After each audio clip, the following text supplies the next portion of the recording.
Questions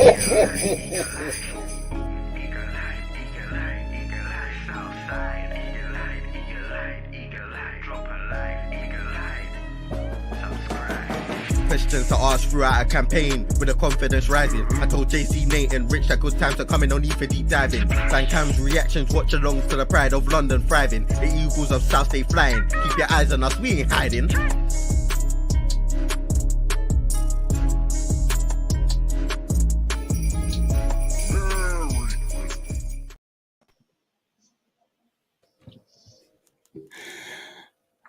We're back. So soon. Honestly, we needed this. We need another game out the way, and hopefully we can get 3 points. For the record, we're only back due to contractual obligations. If we had our own personal opinions, we would not be doing this tonight. But we do this for you guys. Why do we have to have another game after Boxing Day? Have we not suffered enough?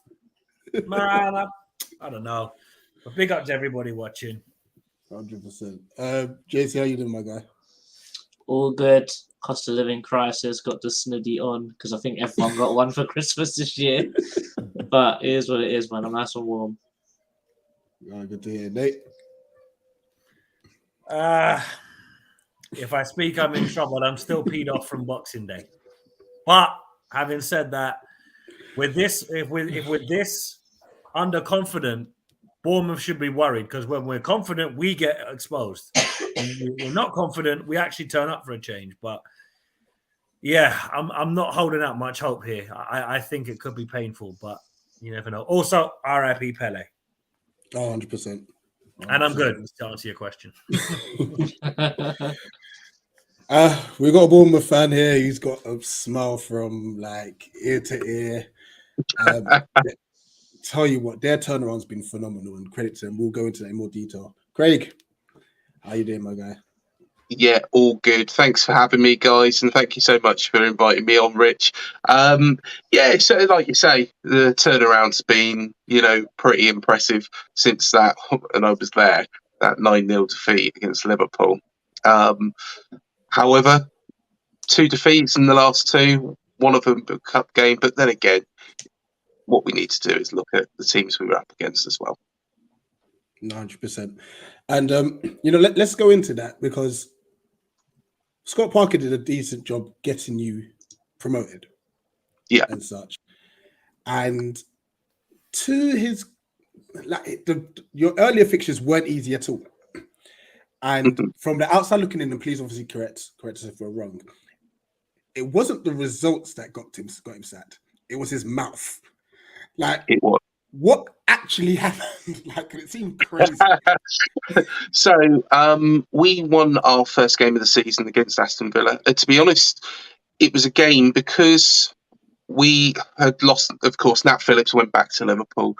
We didn't really have a centre-back partnership with Lloyd Kelly. Of course, Steve Cook had been sold as well to Nottingham Forest earlier in the previous season. And we was like, right, okay, Chris Metham's going to come back in. Hasn't had much game time, but also he hasn't really set the Premier League on fire the last time we was up. To be fair, he was quite poor. He was also responsible for conceding getting sent off in that Brentford game, which we seemed to be in control of in the playoffs prior to that. So there wasn't much optimism. And beat Aston Villa, really good performance all round. Metham really showed his worth. The Man City defeat, even though we got beat 4-0, was probably the best performance of the 3. We kept Haaland quiet at that point. Well, up until fairly recently, we were only one of 2 sides that had done that.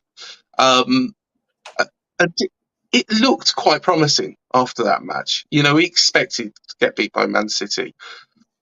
But it was the Arsenal and the Liverpool games which really shone through and showed the naivety that Fulham fans had actually warned us about Scott Parker.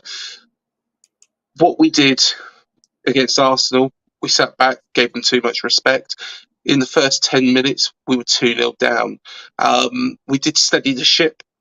Couldn't really do much about the third goal. Fantastic strike by Saliba.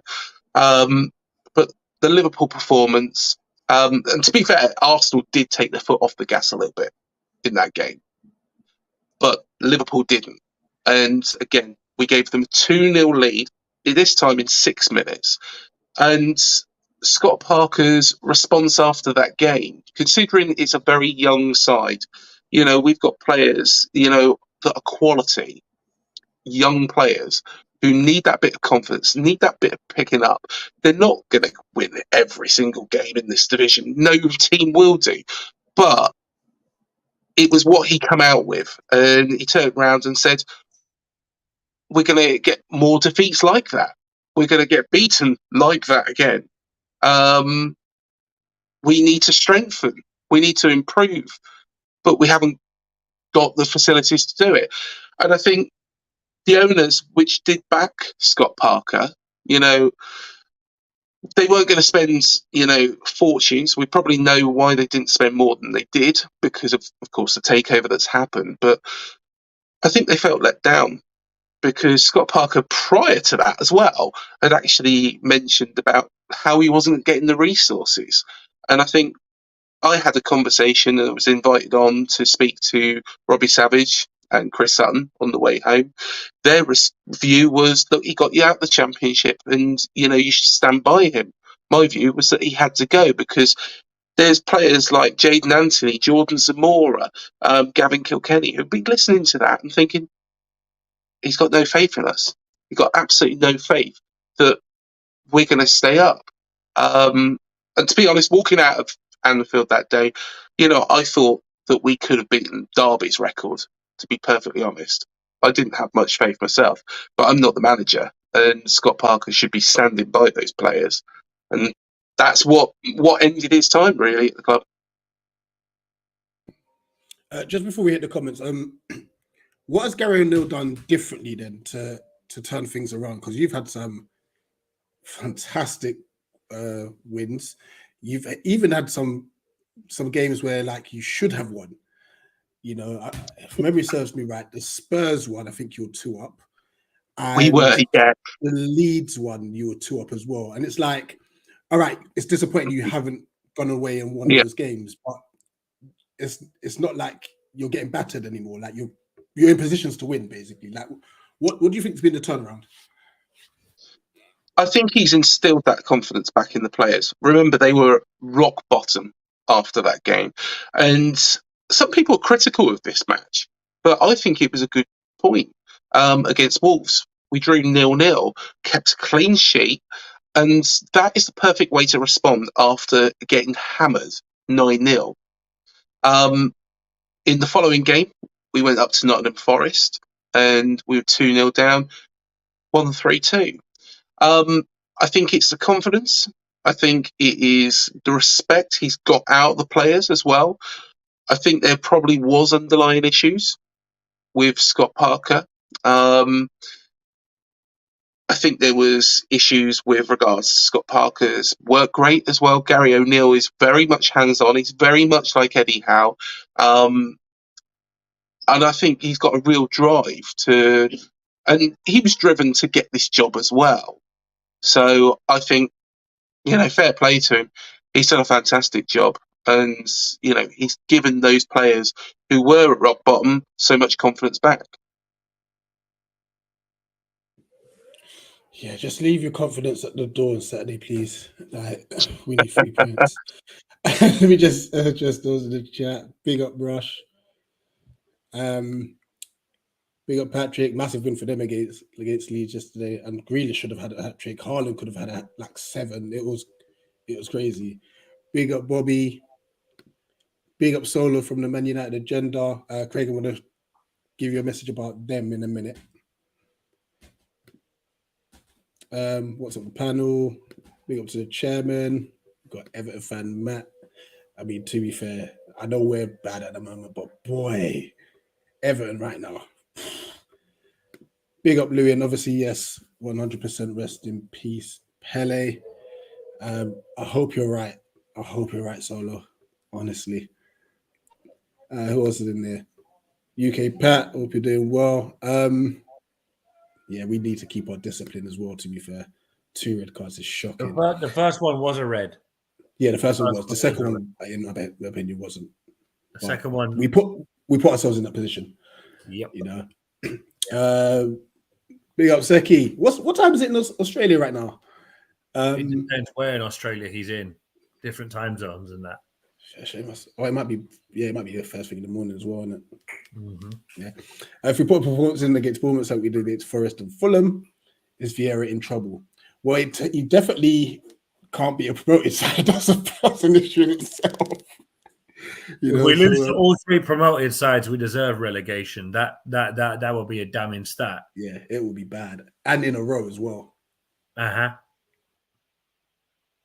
Yeah. Oh snap! Yeah, Bournemouth beat Everton as well, didn't they? That's I can comment, to be honest, on those games because I was at both of them. And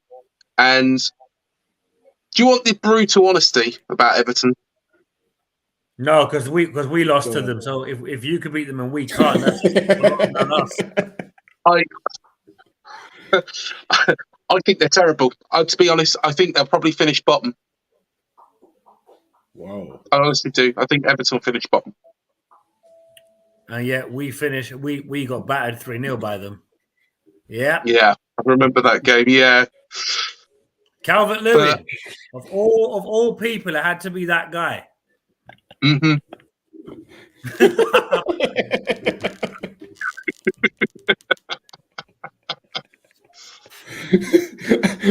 Notice how JC proper covered the screen now. Just move the chair, haven't you?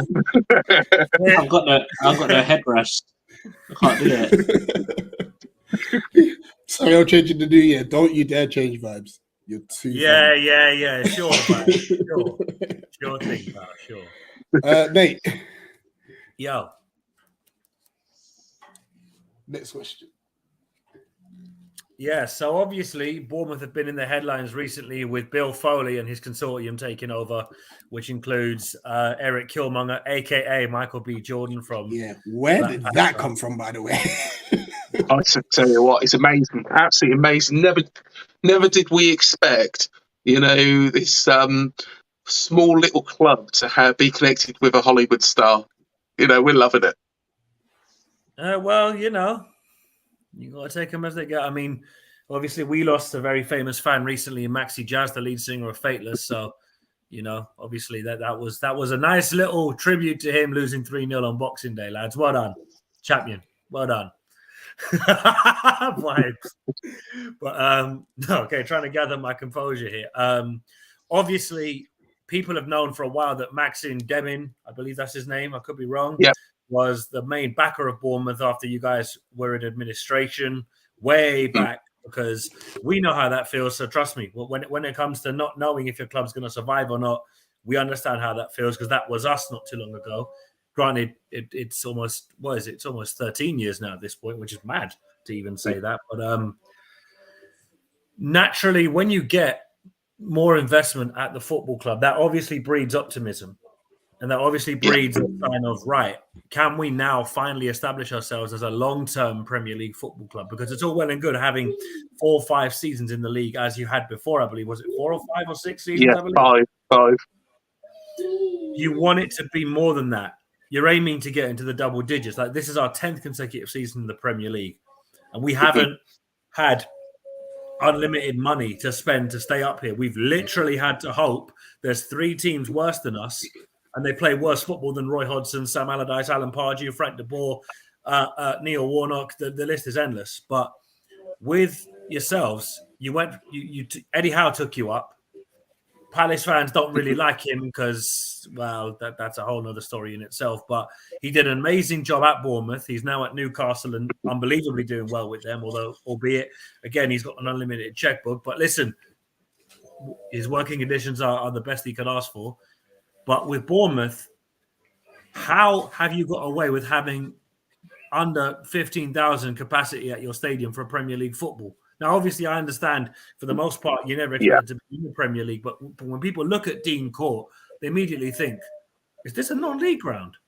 Like, this is way too small for Premier League football. But look, maybe that works to your favour, having minimal away fans at the ground. But Bournemouth historically have not been a favourite away day of ours. We've only won there, I think, twice, JC. Is that what you said the last time? Yeah, it's not been... It's mostly draws and losses. We hardly ever win over there. Yeah, I think one memorable one was under Allardyce when he was doing that stupid dance like Pardew. It was like, oh god, not another dancing manager. We know what happens when one of our managers start dancing. It goes wrong very fast. Do you know what I mean? But Craig, I mean, everybody loves looking at the Hollywood story of Bournemouth because you're pretty much the rags to riches. You're the personification of that because you went from League Two to the Premier League without having billions and billions and billions in League Two. You literally had to scrape just to get out of League Two and then out of League One and into the Championship. So I guess the question we now ask is, what do you expect from this new consortium run by Bill Foley and Michael B. Jordan? Because obviously the logical expectation is mid-table and build from there potentially to European football if Bournemouth recruit well, which, as we've seen previously, a lot of promoted clubs don't recruit well. They look good initially and then fall away massively. Fulham did it. Norwich have done it. West Brom have done it. Who else was up recently? Huddersfield were another one. So you want to avoid the pitfalls they fell into. So what would be your take on that? I think, I think, with regards to, what we've done this time round, and what Eddie had done before is he spent very, very low amounts. He got the best out of players like Steve Cook, Simon Francis, Charlie Daniels, Matt Ritchie as well was there for a season. So we haven't spent loads and loads of money. I think with regards to now the takeover, and I completely agree with you, the stadium is tiny. Believe it or not, Wrexham have only got 500 less fans on an average match day than we have. And they are in the conference. And so, yeah, I think personally, I think what we're going to do is Bill Foley will invest in the infrastructure. He's already said that as well. So whether or not that's build a new stadium, build that up, or, redevelop Dean Court, but we have to buy back Dean Court beforehand. So, I think there will be a bit of investment in January. The figures I've heard are about 67 million, which is more than we've ever had to spend in a window. But I think he's going to be looking at it from an infrastructure perspective as well, and to build this club up. So do enough to scrape through on 17th this season. 17th is still, by my recollection, a good season for us. But then build the stadium, build the club ready to press forwards and move forwards. Just going to address this question from Louis. Do you reckon Eddie Howe would be that good without a ton of money? To be fair to Eddie Howe, he's made some of the other players better, like Joe Linton and Almiron. Like, he's made Almiron like a world beater. To be fair, with unlimited money, he hasn't exactly broken the bank, because he hasn't gone and bought Neymar and Mbappe. He's actually spent the money pretty wisely. Like, I know Bruno Guimaraes was like 45 million, but now that 45 million is looking like a bargain. Yeah. And can I put my spin on that as well? Yeah, go on. Because I think Eddie has done a fantastic job, especially here with the limited money. If you look back to the -17 season that he took over from Jimmy Quinn, and if you want to find out about Jimmy Quinn and what terrible manager he was, just watch our channel. It's all on there. But, moving back to Eddie, I think what he did was he made sensible signings straight off. He had nothing to spend. We had embargoes galore. His first signing was, I think actually it was Mark Mosley, who was a free signing, very, very low wages, comes from non-league. It wasn't exciting, but it was somebody that Eddie Howe knew, Eddie Howe trusted. Steve Fletcher come back again, free signing from Crawley. And he kept us up. And to be fair, the following season, again, that embargo was still in place. Using that wheeler-dealer tactic, he managed to get us out of League Two into League One, then went to Burnley. But when he come back, his signings were, really astute. So, like Callum Wilson was the dearest of the lot in the promotion season from the Championship. But 3 million for Callum Wilson, I think it's a pretty good deal. And to be honest, he more than repaid that. You look at the other players that we signed. Mark Pugh was one of his. Steve Cook, Simon Francis, Charlie Daniels were all Lee Bradbury signings. But those players excelled under Eddie Howe, whereas under Paul Groves, Steve Cook couldn't even get a place. So if you look at that, what he does with the players, and I completely agree with you. Joe Linton, I thought, was really, really poor under Steve Bruce. Eddie Howe turns them around. I'm not surprised he's doing so well. Oh, spot on. And just to address UK Pat's comment before we do the combined 11, yeah, we just need both these guys to not turn up, please. Thank you. Keith Moore's a handful. And Jefferson Lerma, can he stop scoring against us, please? Just have a day off, big man. Spend time with the missus. Just miss the 90 minutes of football tomorrow and leave us alone. Or Saturday, sorry. Leave us alone. Actually, you might be quite pleased to hear, Nate, he didn't have a particularly strong game against Chelsea the other I'm not day. happy to hear that because I know what's coming next. What's that? You haven't scored in 40 minutes of Premier League football? Come play Charity Professional Football Club. Yeah. Oh, it's Britain. He hasn't scored since 2016, and he's going to score against Charity Professional Football Club. We excel at making crap players look world class. QED Alexander Mitrovic, who's more of a world class Olympic diver than he is a footballer. But I know what you mean, Craig. But it's just we've heard this before. Oh no, it's okay. No, he's not as good as he used to be. Just wait. I still need the audio file for that advert, man. You still haven't sent it. Actually, talking about pressure. The more you put pressure on me, the more I'll do it. You don't seem that big in a hurry for it, my man. So I'm taking it as all right, cool. I don't have to do it. Cool. Thinking about Kiefer Moore, though, I was saying, on the way to the Spurs game, I did have my doubts about Kiefer Moore, whether or not he could actually make it in the Premier League. Since that day, he was fantastic against Spurs. I think Kiefer Moore and Solanke up front together do complement each other well.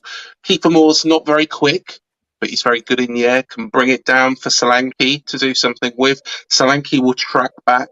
He's a 30-goal season striker because he got 30 goals last season. But the thing is in the Premier League, he isn't going to be that. But what he will do is he will track back. He'll make things happen. He'll bring in Lerma. Phil Billing is a fantastic player on his day. And, he's a real handful. In fact, if you put Phil Billing and Kiefer Moore back to back, I reckon Phil Billing's probably a bit taller. He's no good in the air, though. But for a big guy, he's very, very skillful, very tactical. And I would say he's probably one for you guys to watch. Cool. Oh, boy. Just making me more nervous, but anyway. Sorry, Rich. Big up, Realist. I'm glad you remembered this, by the way. But for those who didn't know, it was Realist's 10-year anniversary yesterday. So congratulations, my guy. And yeah, don't worry, the audio clip's coming. Don't worry, Pat. It is coming. Right, let's get this combined 11 in. JC. So, I think Rich has already filled you in. You have to have at least 3 players from each team, so you could have a team full of Bournemouth players, but you need to have at least 3 Palace players, and the same thing the other way around.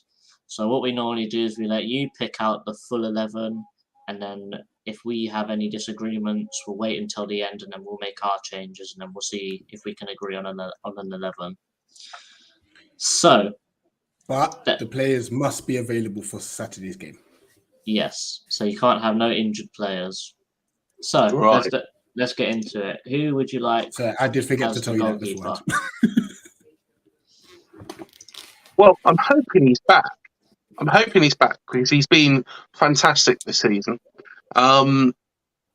Neto, if he's back, would be great to have in goal.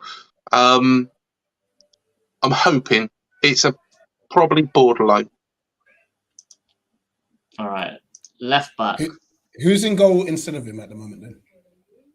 It's Mark Travers at the moment, who was the goalkeeper, believe it or not, in the championship winning season. He lost his place after that Liverpool defeat, and I think it was probably the right thing to do because the confidence as well that took a hit.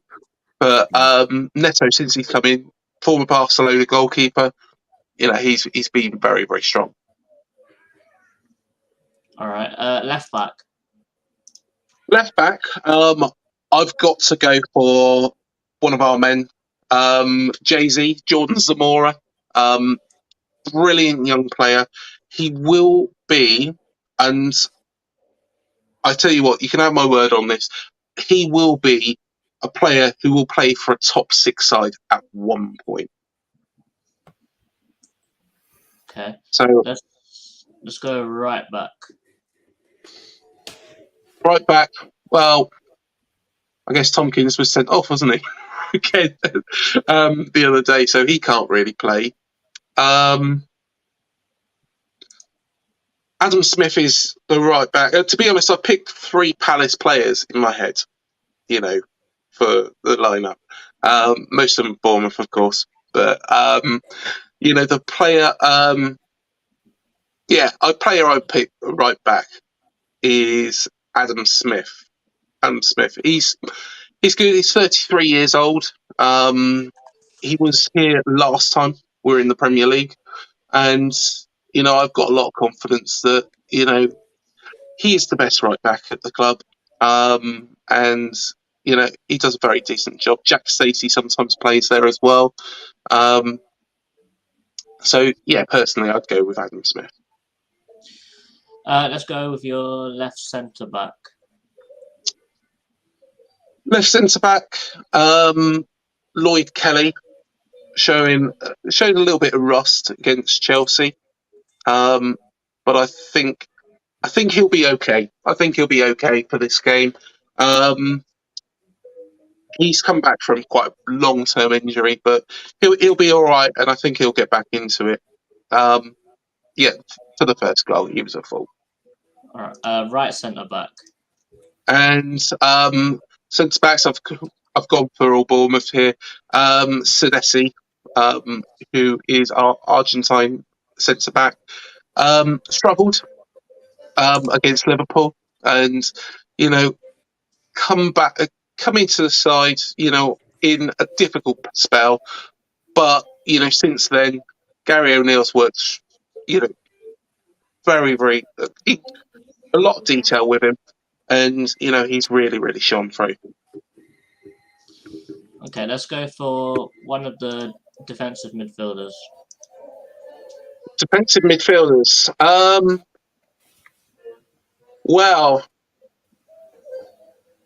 I would probably go for, and this would be your first Palace player. I don't know if he's injured or not, but Erebechi Eze, I really rate him. He's an attacking midfielder. Of course he is, yes. Yeah. Michael Elise is a good player as well. He was going to be my other pick for the midfield.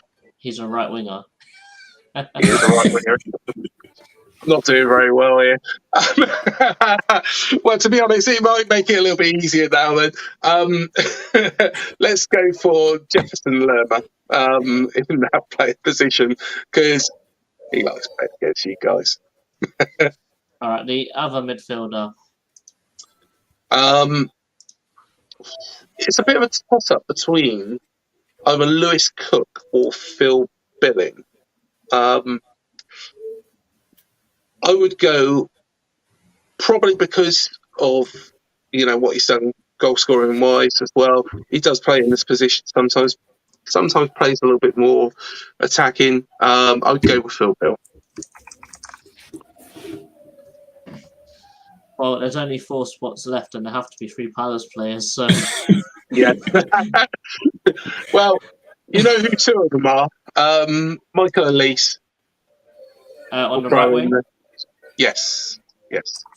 Michael Elise, quality player. The attacking midfielder. And Eze, Arabeshi Eze. Do you know what? He was one player that I was desperate for us to sign in our final season in the Premier League. And I'd seen quite a bit of him at QPR, and what he had done there, and he's a danger man, and I think he'll only get better. How old is he now? He must be about 23, 24? 23. 23. I think he'll only get better and better, but he's a real talent. Left wing. Left wing, because Jordan Zamora is on the pitch. I've given it away now. It's got to be Jadon Anthony. Those 2, really good friends, and their link-up play is brilliant. Anthony. And then finally, the striker. Well, of course, it's got to be a Palace player, and I think one of the best strikers in the league by far. It's going to be Zaha. Okay. So, in my opinion, this 11 is very funny because you've picked all Palace forwards and we can't score. I think that's where we're going wrong here.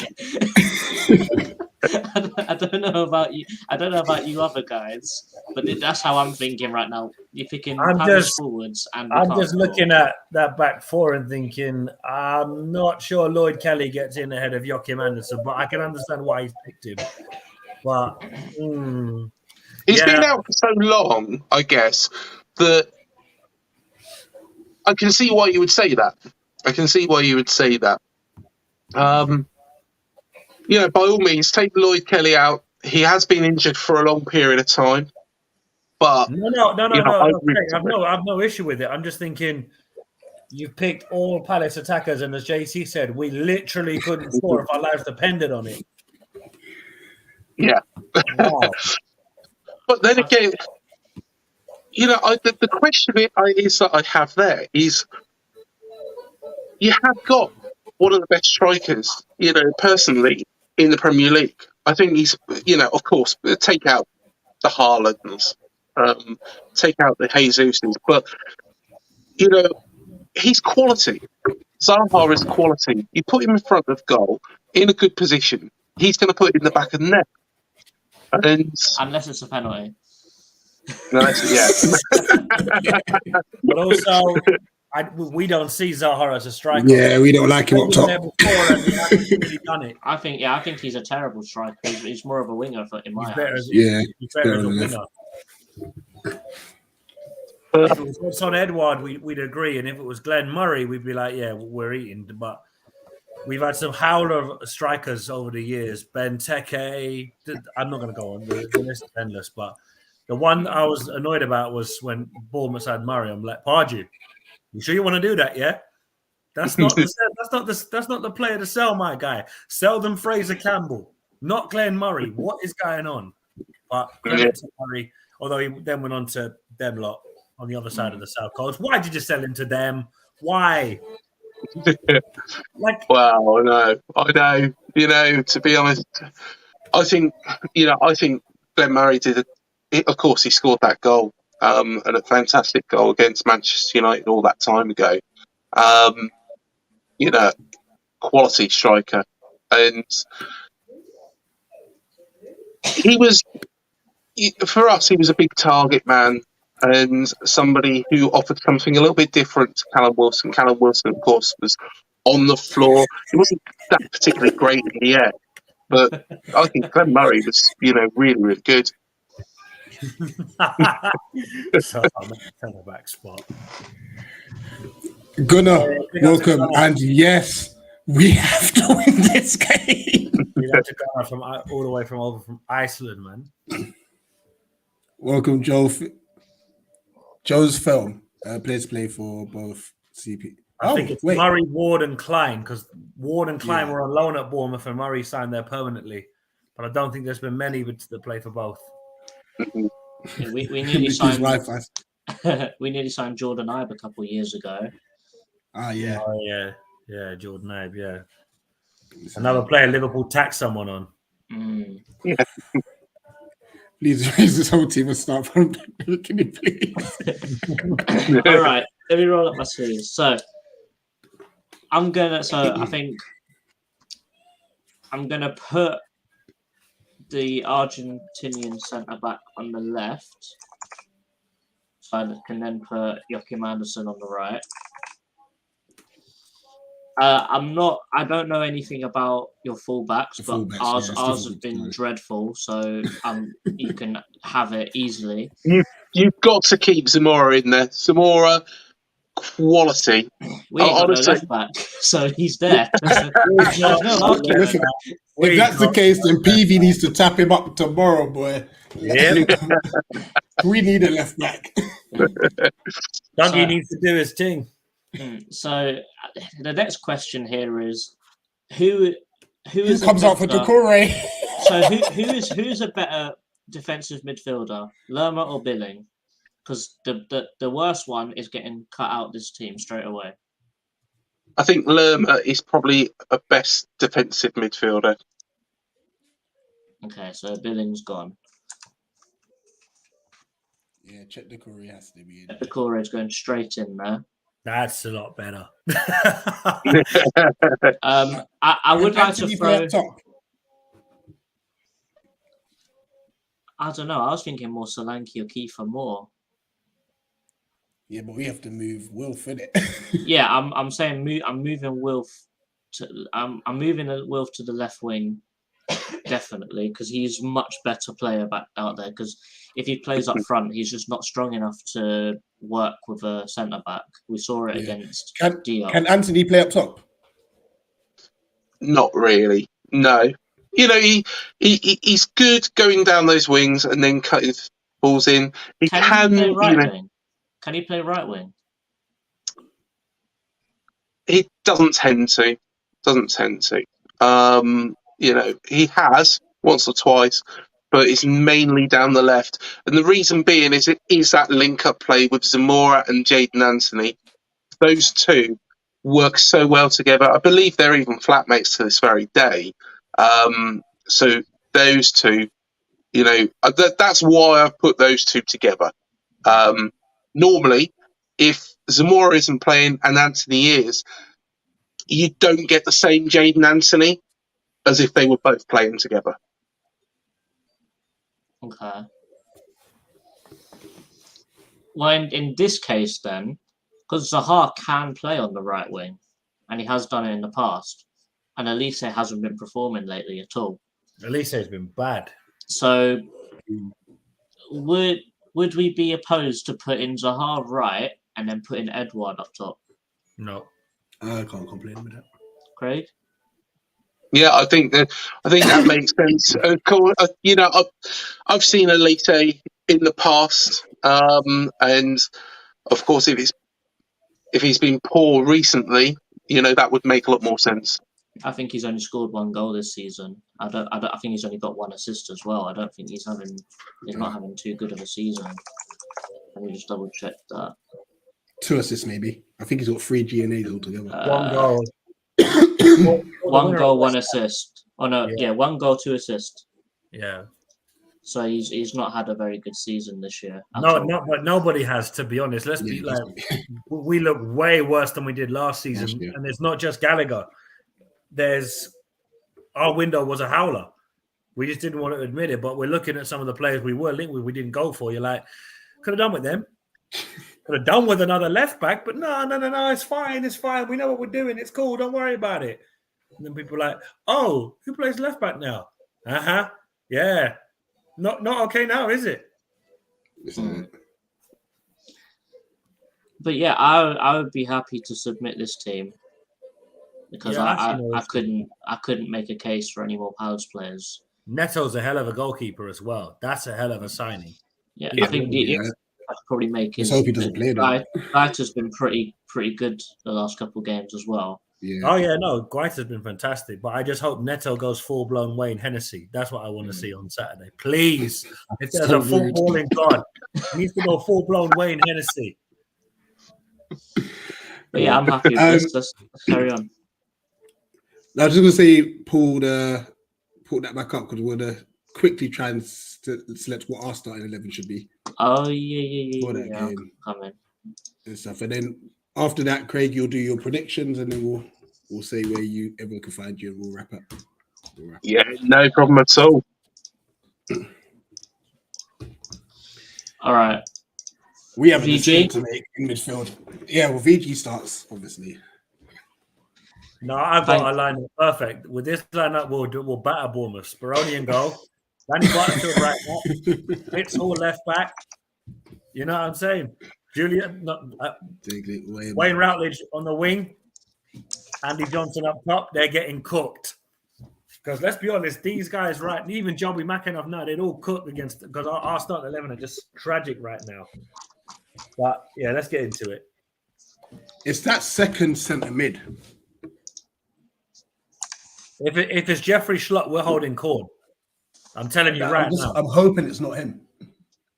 What are we saying? I'm not mad at that. As much as it's going to cause an absolute meltdown on Palace Twitter, I'm actually thinking that's the best we can put out. Yeah. The only is Gyro for Richards, maybe. Yeah, and maybe Luca, because some people are like, "Where's Will Hughes? Where's Will Hughes?" No, I'm sorry. I think I agree with Vieira with this Hughes boycott. Let's say, because we saw what he did at Oxford was dead. We saw what he did at Fogo was dead. We saw what he did in the whole. He was really bad against Oxford, actually. When I think back to it. Yeah, we look at the whole of what happened during our sort of World Cup preseason. He was dead as well. Oh, so yeah, I think JC, Will Hughes is sort of out there, but Luca is one. He's a captain. 2, he'll put his foot in and he'll lead that midfield. Yeah. I'm with it, but what I'm saying is that it doesn't matter how bad Will Hughes is doing. The agenda will run that he should be getting a game. Until people see he's bad, then the agenda starts. Don't play him. He's crap. He's rubbish. It's like, well, it can't be both. You want him to play. He plays dead, and then you don't want him to play. Which is it? Because, as you said, he was trash at Oxford. How on earth we escaped Oxford with a clean sheet is beyond me. Because I remember he was giving the ball away way too many times. Yeah. You're thinking, if this was a Premier League opposition, we'd be getting panned. What is he doing? We struggled against Oxford. Yeah, I know. Even Kane and Rodney got rinsed by the fan base for it. And I'm thinking, he's a kid, for Christ's sake. This is it. You know what? As much as I would like Gyro or Richards to play left back, something tells me it's going to be Schlupp. Yeah. Also, I don't think I'm ready to see Schlupp at left back again. Nah. That could lead to Van Aanholt levels of rage. Also, I wouldn't be completely upset if this happened either. If it was Klein, I wouldn't be angry at that. Right. I wouldn't be completely upset either. Yeah, as long as Ward's on the right and not the left. 100%. I feel he struggles more on the left. Cool. All right. Predictions times. Now, honestly, Nate, you did a madness. Absolute madness. So,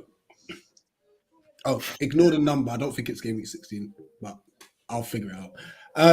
Just so you know, Craig, the oranges means it's 1 point, and that means you got the correct result or the outcome, green means you've got the exact correct scoreline, 3 points, and we have a league table for it. So basically, as it stands, I'm still top, but that gap is closing.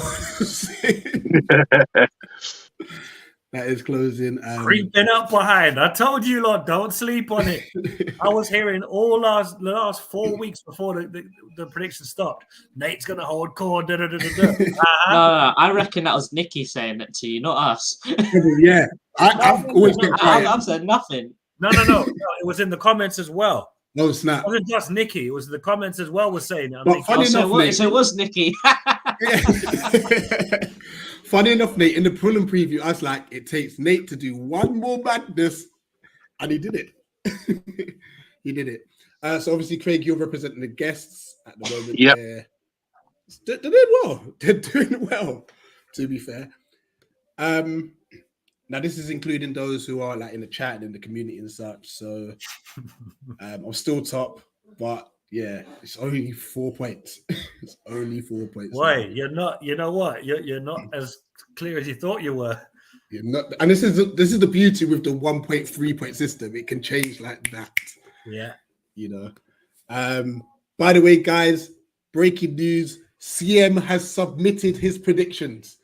He has actually submitted his predictions. He's making a late. He's making a late surge for the title. Yeah. Oh gosh. Now, Craig, this is where it gets interesting for you. Okie doke. We have a guest league table as well. So all the guests that we are able to get on. However, if you finish bottom, You've got to do a forfeit. Yeah. We just haven't. We don't know what the forfeit is yet. Oh gosh. Yeah. That's why we're trying to stay on top of our own league. Because if any of us, because whoever finishes bottom out of the 5 of us that are doing these forfeits, it's not looking good. Decide that forfeit, so you're thinking, wait a minute, it's one thing to do a forfeit in general, but to have the other 4 decide that forfeit. No, I'm not. No matter what, I will not finish last. So right now, Nicky, what are you saying, bro? What happened? But Craig, you do have 2 shots at it. So obviously you've got this leg, and then obviously when you come to Sellers Park, we'll look to get you back on again and have another. Yo, I'm just putting out there right now. Grizz needs a miracle. He does. So I'm just gonna get this up and ready. Right, score lines, please, for me. First game, West Ham, Brentford.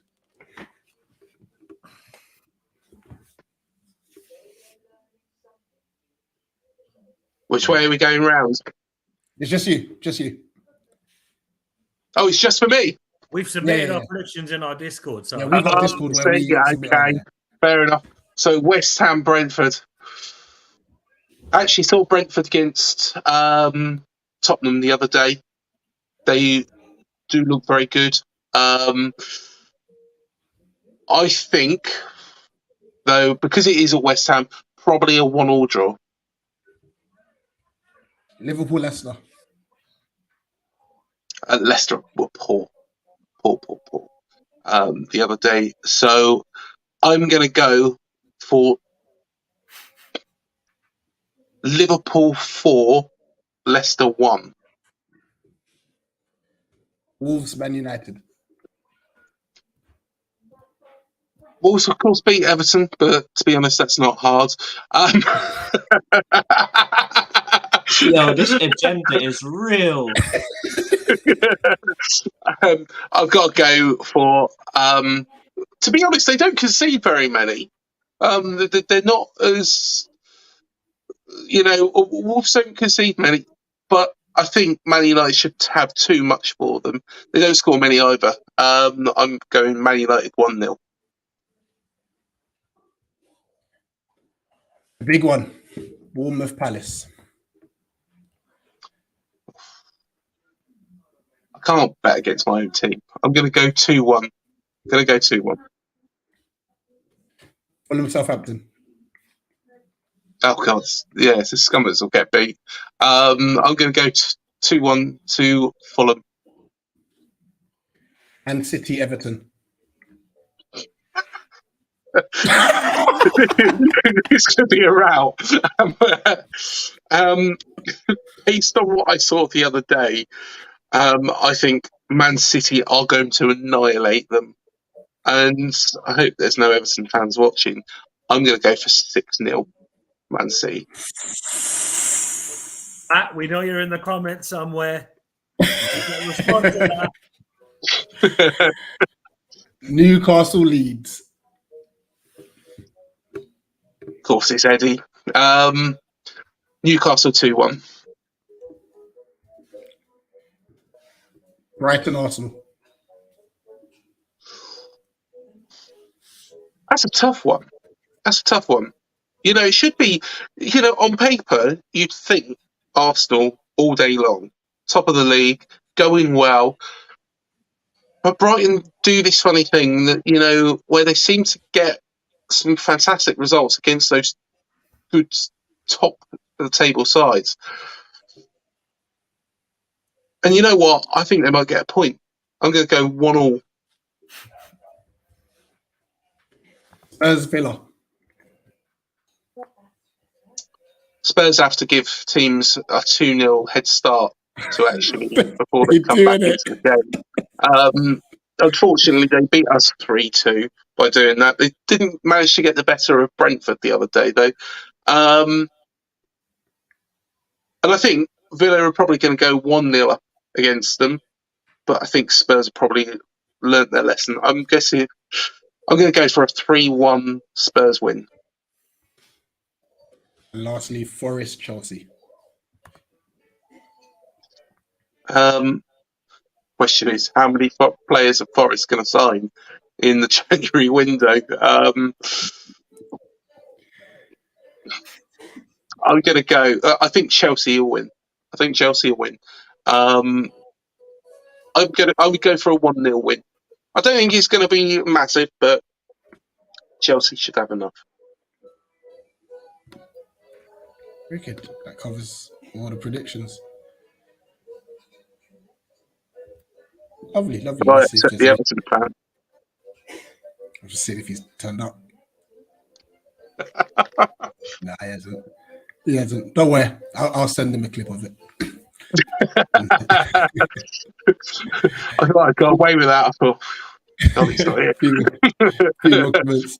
As they would have played DM under the ball, trust me, the ball was doing a madness. Luca played right back, for Christ's sake. Big up, man. The miracle happened. CM actually posted predictions today. I can't believe it. I cannot believe it. There he is, James. I was trying to DM you on Twitter and couldn't find you and stuff. But glad to see you there. Hope you're well. Put in your score predictions for the game as well. Yeah, big up, James. Hope you're well, mate.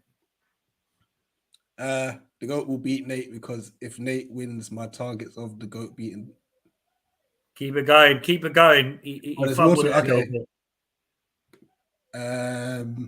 Will be smashed. And that'll be the definition of rattled and triggered.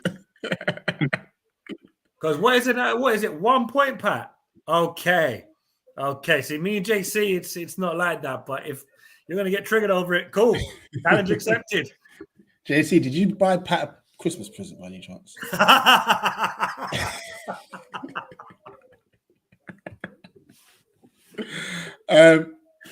Nate Castle United on the charge. Nah, that's Big CM, up man. Maguire. CM's going to just storm up the league table and knock us all off. Wait, where did JC Maguire come from, by the way? Because JC had his camera off and then he flicked it back on. So he's trying to say he's like Harry Maguire. Gotcha. I don't know about that one, man, but all right. He's doing a watch along for it. Big up, James. He says also 2-1 Bournemouth. Speaking of watch alongs, if I can find a link, I'll do one. I'm a bouncer. I'll be able to jump on. Yeah, if we could find a link. I should be able to because we don't have the restrictions over here. So I'll try and find us a link. Yeah, all right, sweet. JC, you're muted.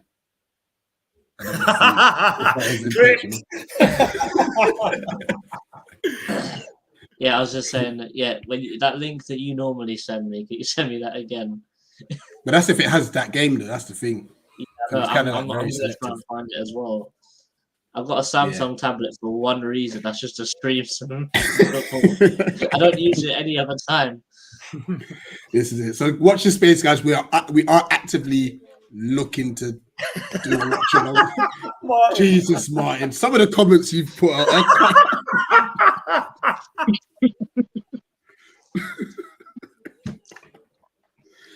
Greg, you'll find very quickly this community is crazy. Oh no. They're funny as anyone's business. But listen, most important thing, let's go around and obviously wrap up the stream now. Craig, I'm going to give you solo screen. Please let everyone know where they can find you. Thank you once again for jumping on. That's all right, no problem. Thank you for having me. So our channel is called UTC IAD, Up the Cherries in All Departments. You can find us on YouTube. We've got all sorts of interviews with former chairmen, former players, former managers, and lots more. Also on Twitter, UTC IAD AFCB, and also on Instagram as well. And also we've got a Facebook group as well. So by all means, come on, join us. And it's always quite a good, lively debate on there as well. Lovely. I was going to say, Nick, need to turn this camera off. I'm still here. Just usually it's me talking ish on Eagle Eyed Football, and not enough to say. Next. Yeah, I've given you enough time to point the right direction, by the way, JC.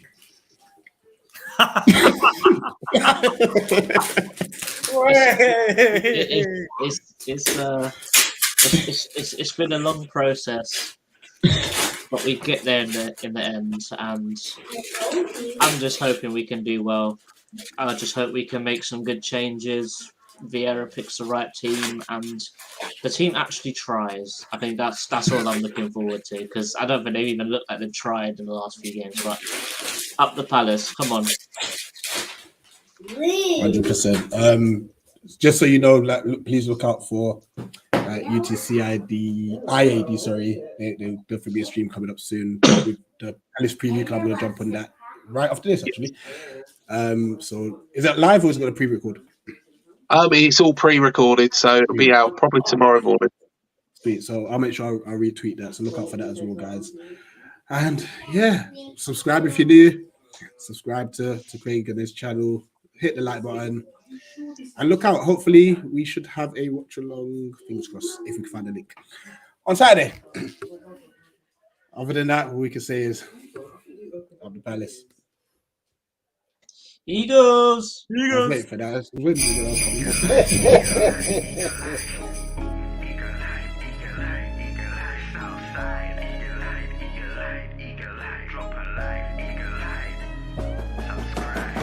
Questions to ask throughout a campaign with the confidence rising. I told JC, Nate and Rich that good times are coming, no need for deep diving. Van Cam's reactions, watch along to the pride of London thriving. The Eagles of South stay flying. Keep your eyes on us, we ain't hiding.